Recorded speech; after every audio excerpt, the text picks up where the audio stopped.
अभी तक हमें क्या दिया हुआ था, कॉस्ट पे दिया हुआ था, इसलिए हम प्लस कर देते थे। तो एक सिंपल सा आप कॉन्सेप्ट लगाइए, और देन सेल्स इज 306600 इंटू 100/80, तो कॉस्ट ऑफ गुड्स सोल्ड आएगा। अभी मैंने समझाया था। हेलो एवरीवन, मैं हूं पूजा मेहता और मेरे यूट्यूब चैनल स्टडीनेटिक पर आप सभी स्टूडेंट्स का वेलकम है। बच्चों, हम क्लास 11 की अकाउंट्स पढ़ रहे हैं, जिसमें हम फाइनेंशियल स्टेटमेंट के इलिस्ट्रेशंस कर रहे हैं। आज जो इलिस्ट्रेशन करने वाले हैं वो है इलिस्ट्रेशन नंबर 12। इसके पहले के इलिस्ट्रेशंस मैं करवा चुकी हूँ, मेरी प्लेलिस्ट में चले जाइए और वहाँ पर आप इस चैप्टर के इलिस्ट्रेशंस देख सकते हैं। इसके अलावा जो इसके प्रीवियस चैप्टर्स हैं उसको भी आप देख सकते हैं मेरी प्लेलिस्ट में जाकर। मैंने कंप्लीट पूरा सिलेबस कराया हुआ है, आपको वहाँ पर हर चीज़ कंप्लीट मिल जाएगी, तो आप प्लेलिस्ट में जाकर चेकआउट कर लीजिए। हम स्टार्ट करते हैं, लेकिन उससे पहले आप सभी प्यारे प्यारे बच्चों से रिक्वेस्ट है कि मेरे चैनल को सब्सक्राइब ज़रूर कर देना, लाइक करना, कमेंट करना। कोई भी डाउट है, कुछ भी हो, बिल्कुल बेफिक्री से पूछ लेना। तो चलिए स्टार्ट करते हैं। पहले स्क्रीन पर आप इलिस्ट्रेशन नंबर 12 को देख लीजिए। देखिए क्या दिया है कि यहाँ पर हमें ट्रेडिंग अकाउंट बनाना है। कब? 31 मार्च 2021 का। सारी चीज़ें दी हुई हैं, opening stock, purchase, closing stock, wages, freight inward and carriage inward. ठीक है मैडम, यहाँ तक तो हमें समझ में आया। लेकिन यहाँ पर एक चीज़ नीचे दी हुई है, gross profit on sales is 20%। Sale पर जो ग्रॉस प्रॉफिट है वो 20% है। लेकिन मैडम इसमें सेल तो दी नहीं है। बिल्कुल राइट सोचा आपने कि इसमें सेल तो दी नहीं है। तो यहाँ पर हमें कौन सा कॉन्सेप्ट लगाना है कि हमें एज्यूम कर लेना है, कि मान लेना है कि जो हमारी सेल हुई है वो 100 हुई है।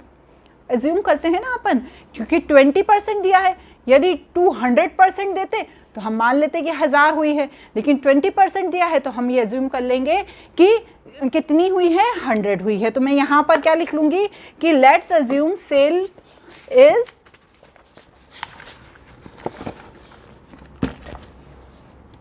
illustration 12. Let's assume sale is 100। ठीक है, अब सेल पे जो ग्रॉस प्रॉफिट है वो कितना निकला है, 20%। तो यहाँ पर हम क्या लिखेंगे, ग्रॉस प्रॉफिट 100 का जब हम 20% निकालेंगे तो कितना आएगा, 20। तो यहाँ पर मैं लिख दूंगी 20। ठीक है, अब हमें क्या निकालनी रहेगी, हमें कॉस्ट ऑफ गुड्स सोल्ड निकालनी पड़ेगी। क्यों? क्योंकि जब हम वो निकालेंगे तभी तो हमें पता चलेगा कि जो हमने प्रोडक्ट बनाया है उसकी कॉस्ट कितनी थी। तो कैसे निकालेंगे, बहुत ही सिंपल तरीका है। जो सेल है एज्यूम की है, उसमें से जो ग्रॉस प्रॉफिट है उसको माइनस कर देंगे तो हमें कॉस्ट ऑफ गुड्स सोल्ड पता चल जाएगी। तो cost of goods sold is equal to 100 minus 20, that is 80। ठीक है, तो यहाँ पर क्या पता चला कि जो कॉस्ट ऑफ गुड्स सोल्ड है वो 80 है। यहाँ तक आपको क्लियर हुआ। अब हम क्या करेंगे, एक ट्रेडिंग अकाउंट बनाएंगे। ट्रेडिंग अकाउंट, चलिए फॉर्मेट तो आपको पता ही है, ट्रेडिंग अकाउंट बना लीजिए। Particulars, amount, particulars, amount. अब सबसे पहले क्या लिखेंगे हम डेबिट साइड में, opening stock to opening stock. कितना, 1 लाख। जो जो दिया हुआ है आपको पता ही है ना, फॉर्मेट तो पता ही है, तो जो जो दिया है आप लिख लीजिए। फिर क्या लिखेंगे, to purchase, to wages, amount में सबका साथ में लिख दूंगी, to freight inward, to carriage inward. सिर्फ इनवर्ड आता है, ठीक है ना, आपको ये पता है ना, आउटवर्ड जितनी भी चीज़ें होती हैं वो P&L अकाउंट में आती हैं। तो और यहाँ पे क्या लिख दूंगी, सबके अमाउंट लिख दूंगी, 2,80,000, 2,000, 3,600, 1,000। ठीक है मैडम, यहाँ तक तो हमें बिल्कुल समझ में आ गया। अब क्रेडिट साइड क्या दिया हुआ है, ये डेबिट साइड है, ये क्रेडिट साइड है। क्रेडिट साइड आता क्या है, सेल्स आती है, लेकिन अभी हमें सेल्स नहीं पता चली है। ये तो कॉस्ट ऑफ गुड्स सोल्ड पता चला है 80, और जो सेल्स है वो हमने एज्यूम की है, एज्यूम की हुई यहाँ थोड़ी लिख देंगे हम 100 रुपीज़। तो हमें यहाँ पे क्या लिखना पड़ेगा, पहले हम लिखेंगे बाय क्लोजिंग स्टॉक, कितना, 80,000। अब इस सारे अमाउंट में से, ये जो अमाउंट लिखा है ना हमने, इस अमाउंट में से हम इस क्लोजिंग स्टॉक को माइनस करेंगे वर्किंग नोट में। तो यहाँ पर हम क्या बना लेंगे, एक छोटा सा वर्किंग नोट बना लेंगे जिसमें ये सारी चीजें लिखेंगे, working note.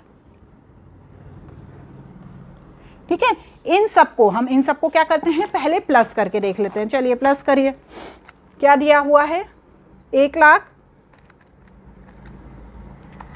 Plus 2,80,000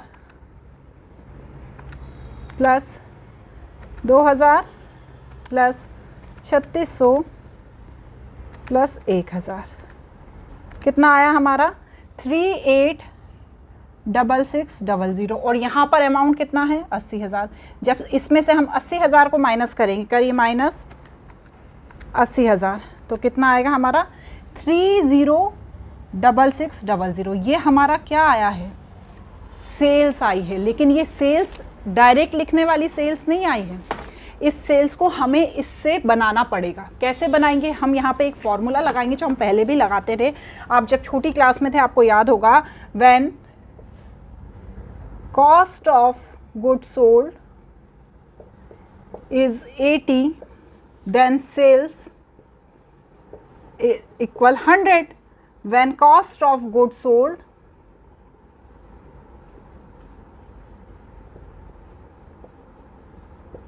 one, then sales is 100/80। अब क्या हुआ 100/80, ठीक है ना, ये समझ में आया, यहाँ तक आया समझ में। अब लिखेंगे when cost of, 2 बार लिख दिया ऊपर, when cost of goods sold 30,660 जो अभी हमने ये निकाली ना, तो क्या होगी, then sales is equal to 30,660 into 100/80। अब क्या आएगा 383,250। तो ये हमारी ओरिजिनल सेल्स निकलेगी। क्लियर हुआ ना। ये क्या होता है, हम करते थे ना कि यदि इसकी वैल्यू कितनी है 80 है तो सेल्स 100 है। When cost of goods 1 then sales is 100/80। अब 1 की जगह हमने क्या वैल्यू लिख दी, ये वाली जो वैल्यू निकली वो लिख दी, और देन सेल्स इज 30,660 इंटू 100/80। तो सेल्स कितनी आ जाएगी 383250। तो बस हम यहाँ पर यही वाली सेल्स लिख देंगे, बाय सेल्स 383250। अब सिंपल क्या करेंगे, ग्रॉस प्रॉफिट निकालेंगे। तो उसके लिए हमें करना पड़ेगा इसको प्लस 463,250, और उसमें से जब हम इसको माइनस करेंगे तो क्या आएगा ग्रॉस प्रॉफिट। करिए माइनस करके देखिए, 76,650। ये क्या आ गया, ग्रॉस प्रॉफिट आ गया, जिसे हम कहाँ ट्रांसफ़र करेंगे, transfer to P&L account. Clear हुआ, बड़ा मज़ेदार क्वेश्चन था, आपको समझ में आया कि नहीं आया। चलें इसे नोट करें, फिर नेक्स्ट इलिस्ट्रेशन देखते हैं। इलिस्ट्रेशन नंबर 13 को अपनी स्क्रीन पर देख लीजिए। Net sales for the year ended 31 March 2021 is 9 lakh if gross profit is 30% on sales, find cost of goods sales. सबसे अच्छी बात यह है कि इस क्वेश्चन में नेट सेल्स दी हुई है 9 लाख की और ग्रॉस प्रॉफिट 30% बताया गया है, और उससे हमें cost of goods sold find करनी है। तो सिंपल सा यहाँ पे हम फॉर्मूला लगाएंगे। कौन सा फॉर्मूला लगाएंगे, ग्रॉस प्रॉफिट का। ग्रॉस प्रॉफिट कैसे पता चलेगा हमको, जो सेल है 9 लाख की उसका 30% ग्रॉस प्रॉफिट है, तो कितना हो गया ये 2,70,000। अब हमें क्या निकालनी है, अब हमें निकालनी है कॉस्ट ऑफ गुड्स सोल्ड। तो मैं यहाँ पर लिखूंगी cost of goods sold is equal to 9 lakh minus 2,70,000, 6,30,000। देखिए बच्चों, यदि इस चीज़ में कंफ्यूजन हो रहा हो ना, तो एक सिंपल सा आप कॉन्सेप्ट लगाइए कि हम कोई प्रोडक्ट बनाते हैं, उसमें अपना प्रॉफिट मार्जिन ऐड करते हैं और उसे सेल करते हैं। तो कितनी वैल्यूज़ होती हैं इसमें, कॉस्ट ऑफ, जो हमारी कॉस्ट आई है सामान को बनाने में वो, उसमें जो हमने प्रॉफिट ऐड किया है वो, और जो हमने सेल किया है वो। यदि या तो आपसे सेल की वैल्यू पूछेंगे तो आप क्या करोगे, कॉस्ट ऑफ गुड्स सोल्ड में ग्रॉस प्रॉफिट को प्लस कर दोगे। यदि आप सेल की वैल्यू दी हुई है और आपसे कॉस्ट ऑफ गुड्स सोल्ड पूछेंगे तो आप क्या करोगे, उसमें से वो वैल्यू माइनस कर दोगे, किसको, ग्रॉस प्रॉफिट को सेल्स में से, तो आपको कॉस्ट ऑफ गुड्स सोल्ड पता चल जाएगी। तो इस तरह से ये तीन चीज़ों को निकालना आपसे पूछ रहे हैं, या तो कॉस्ट ऑफ गुड्स सोल्ड पूछ रहे हैं, या ग्रॉस प्रॉफिट पूछ रहे हैं, या सेल्स की वैल्यू पूछ रहे हैं। तो बस इन तीनों को सिंपल तरीके से फाइंड किया जा सकता है। नेक्स्ट इलस्ट्रेशन देख लेते हैं, इलस्ट्रेशन नंबर 14। क्या दिया है, net cell for the year ended 31 March 2021 is 9 lakh, gross profit 25%, find gross profit and cost of goods sold. तो सबसे पहले हमें कॉस्ट पता होना चाहिए कि है कितनी। यहाँ पर तो नेट सेल वैल्यू दी हुई है, ग्रॉस प्रॉफिट दिया है, लेकिन कॉस्ट ऑफ गुड्स सोल्ड कितनी आई है ये हमें पता नहीं है अभी। तो इसे हम क्या कर लेंगे, एज्यूम कर लेंगे। क्या एज्यूम कर लेंगे कि कॉस्ट ऑफ गुड्स सोल्ड कितनी है, 100 है। तो चलिए यहाँ पे हमने एज्यूम कर लिया। यहीं पर कर दूँ ना ये वाला इलस्ट्रेशन, ये इलस्ट्रेशन 13 था, ये इलस्ट्रेशन 14 है। तो cost of goods sold assume कर रहे हैं, ठीक है ना, assume cost of goods sold is equal to 100। अब उसमें ग्रॉस प्रॉफिट कितना ऐड है, 25%। तो 100 प्लस 25% इज इक्वल टू 125। 25% का मतलब होता है 100 का 25%। तो 100 का 25% निकालेंगे तो कितना आएगा, 25 आएगा। तो बस उस 25 को हमें यहाँ प्लस कर देना। तो ये क्या आ गई हमारी, कॉस्ट ऑफ गुड्स सोल्ड में ग्रॉस प्रॉफिट को ऐड करने के बाद की वैल्यू आ गई। तो यहाँ पर मैं लिखूंगी इफ सेल इज 9 लाख, तो ग्रॉस प्रॉफिट कितना होगा, सेल दी है ना हमें, net sale, gross profit is equal to 9 lakh into 25 upon 125। तो इससे हमें क्या पता चलेगा, ग्रॉस प्रॉफिट पता चल जाएगा। तो चलिए इसे जब हम कैलकुलेट करेंगे तो 1,80,000 आ जाएगा ग्रॉस प्रॉफिट, क्योंकि हमने एज्यूम करा था कॉस्ट ऑफ गुड्स सोल्ड तो 100, हमें पता थोड़ी था, हमें क्या पता था, हमें नेट सेल पता थी और ग्रॉस प्रॉफिट पता था कितना, 25% ऑन कॉस्ट। तो हमने क्या एज्यूम कर लिया था कि कॉस्ट है 100, उस पर 25% मतलब 25। तो क्या हो गई थी वैल्यू, 125। तो हमने क्या फॉर्मूला लगाया ग्रॉस प्रॉफिट निकालने के लिए, 9 लाख इंटू 25 डिवाइडेड बाय 125। तो हमारा क्या निकल गया ग्रॉस प्रॉफिट, 1,80,000। अब हमें कॉस्ट ऑफ गुड्स सोल्ड निकालनी है तो हमें क्या करना पड़ेगा, अभी मैंने समझाया था ना, 9 लाख क्या है, हमारी सेल्स की वैल्यू है, उसमें से हम ग्रॉस प्रॉफिट माइनस कर देंगे तो हमारा क्या निकल जाएगा, हमारा निकल जाएगा cost of goods sold 7,20,000। Clear हुआ ना। 9 लाख हमारी क्या है, सेल्स की वैल्यू है, उसमें से ये अभी हमने ग्रॉस प्रॉफिट निकाला, तो सेल्स की वैल्यू में से ग्रॉस प्रॉफिट को माइनस करेंगे तो कॉस्ट ऑफ गुड्स सोल्ड आएगा। अभी मैंने समझाया था, ठीक है ना। चलिए इसे नोट करिए। नेक्स्ट इलस्ट्रेशन देख लेते हैं, illustration number 15। Calculate closing stock from the following details. पता है इसमें क्लोजिंग स्टॉक निकालना है, ठीक है मैडम। ओपनिंग स्टॉक दिया है, कैश सेल्स दिया है, क्रेडिट सेल दिया है, परचेज दिया है, rate of gross profit of cost दिया है 33 ऑफ 1/3%, ठीक है। तो चलिए अब इसमें आपको क्या करना है, पहले तो सबसे पहले तो हमें क्या निकालना पड़ेगा, इसमें जो टोटल सेल्स है, क्योंकि क्लोजिंग स्टॉक निकालना है तो हमें उससे पहले बहुत सारे कैलकुलेशंस करने पड़ेंगे। हमें सबसे पहले निकालनी पड़ेगी टोटल सेल। तो हम टोटल सेल निकालेंगे तभी तो उस पर ग्रॉस प्रॉफिट लगाएंगे 33 ऑफ 1/3%। तो सबसे पहले क्या लिखूंगी मैं, total sale, cash cell plus credit sale. कितना हो गया, कैश सेल कितनी दी हुई है, देखिए कैश सेल दी है 60,000 और क्रेडिट सेल दी है 40,000। तो 60,000 plus 40,000 is equal to 1 lakh. चलिए मैडम यहाँ तक बिल्कुल ठीक है। इसके बाद क्या है, हम क्या करेंगे, वही करेंगे कि एज्यूम कर देंगे कॉस्ट को। कितनी एज्यूम करेंगे, 100। Let's assume cost is 100। तो ग्रॉस प्रॉफिट कितना है अपना, ठीक है। तो ग्रॉस प्रॉफिट कितना दिया है, 33 1/3%। अब हमें क्या करना पड़ेगा, ग्रॉस प्रॉफिट दिया है, हमने एज्यूम कॉस्ट करी है, तो अब हमें क्या निकालनी पड़ेगी, सेल्स निकालनी पड़ेगी। तो सेल्स में क्या करेंगे, सेल्स 133/1/3। ये क्या निकल गई हमारी बच्चों? सेल्स निकल गई। अब हमें ग्रॉस प्रॉफिट निकालना है सेल्स के ऊपर, तो हम यहाँ लिखेंगे gross profit on sales 33/1/3 divided by 133/1/3 है ना। इसका जब आप कैलकुलेशन करेंगे तो 1/4 आएगा। अब आप बोलेंगे मैडम ये तो बड़ी आपने भयंकर वाली चीज़ बता दी। कुछ भी भयंकर नहीं है बच्चों, इसमें क्या है, हमें ग्रॉस प्रॉफिट निकालना है किस पे? सेल्स पे।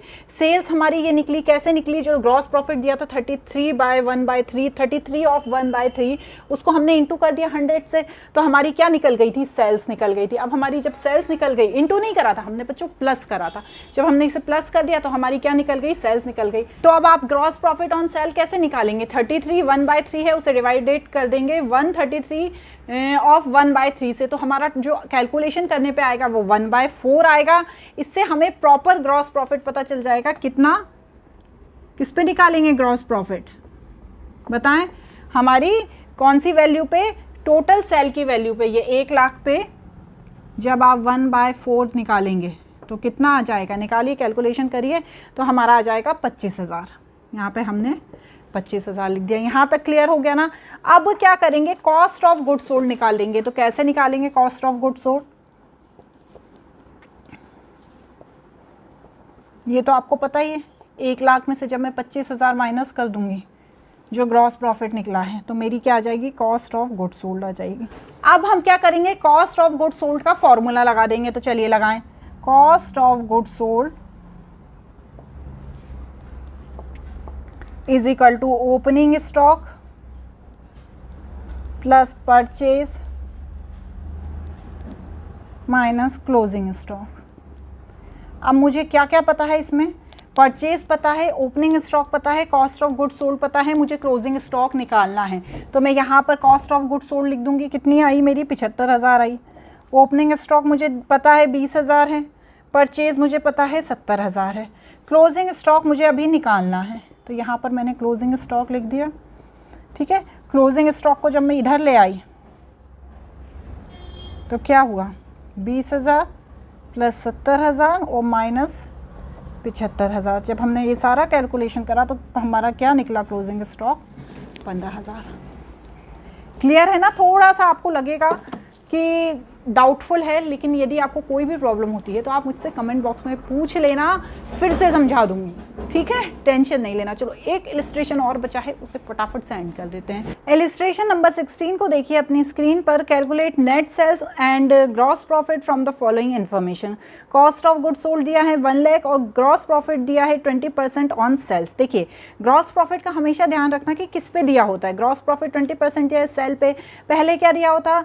ग्रॉस प्रॉफिट दिया हुआ था कॉस्ट पे। तो जिस पे दिया होता है ना, उस चीज को क्या करते हैं हम? एज्यूम कर लेते हैं। अब यहाँ पर सेल्स पे दिया हुआ है क्या? Gross profit. तो मैं यहाँ पे क्या एज्यूम करूंगी? Sales. Assume sales is equal to 100 gross profit is equal to 20%। अब यहाँ पर मुझे सेल पता है, ग्रॉस प्रॉफिट पता है, तो मुझे क्या निकालना है? Cost of good sold. तो मैं क्या करूँगी? इस 100 में से 20 को माइनस कर दूंगी। 20% 100 का कितना हुआ? 20 हुआ। अभी तक हमें क्या दिया हुआ था? कॉस्ट पे दिया हुआ था, इसलिए हम प्लस कर देते थे क्योंकि हमें सेल वैल्यू निकालनी होती थी। लेकिन यहाँ पर सेल दी है, ग्रॉस प्रॉफिट दिया है, कॉस्ट ऑफ गुड सोल्ड निकालनी है, तो हमें क्या करना है?